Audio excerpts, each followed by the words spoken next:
looking at gaps in coverage, as you can see, cyber liability is a pretty complex and still evolving risk, and like Don has alluded to, it doesn't really fit into neat categories at this point, and it's a pretty broad term. So you're going to have some coverage gaps potentially. Partly this is by design. When cyber claims first started being made, they predated cyber liability policies by and large, and the first place companies would go to would be their CGL coverage. In reaction to this, CGL policies are being altered either through the main provisions, like the coverage opinions or the coverage provisions, or the exclusions, or maybe through the use of endorsements.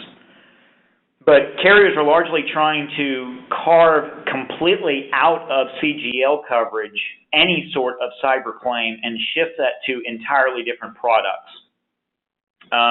There are evolving considerations that are going to have gaps. You're going to have changes in methods of attack, changes in types of cyber liability incidents.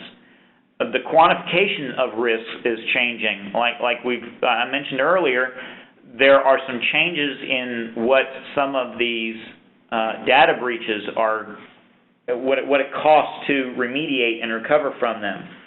As those risks change, that's going to be, as those quantities change, the dollars change, that's also going to have an effect on limits, the use of sublimits, and so on. And then we still have evolving legal theories and litigation. A lot of your CGL coverage is triggered by the type of claim made. In a lot of jurisdictions, such as Alabama, you're typically going to get a defense if there's a negligence count in there somewhere. That coverage is triggered by the type of claims being made. Well, in the cyber arena, the theories that plaintiffs' firms are trying to use in pursuing these cases is changing.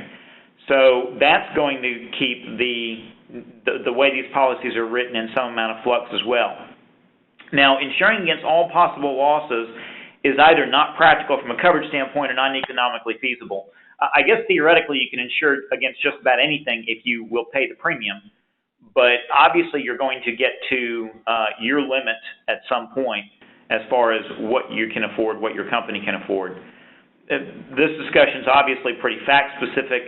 The point is not to try and envision in the exercise of obtaining coverage every circumstance that could lead to a gap, but generally touch on the factors that lead to coverage gaps and allow closer scrutiny of those situations.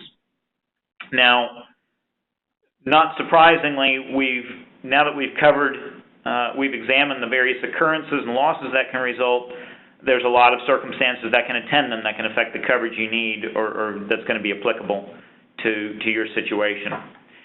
Now, particularly true as far as looking at gaps are companies that mistakenly think they're not at risk of a cyber-related loss. I saw an interesting example the other day, a story about a trucking company that had its online brokerage system hacked. Basically, customers could go onto the trucking company's website and could place an order for a pickup and drop-off on a load, and it could be paid by credit card.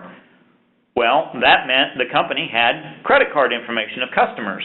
Not many. It's not like the millions of retail customers that some of the ones that data breaches that make headlines from the retail chains. But what happened was somebody hacked their system and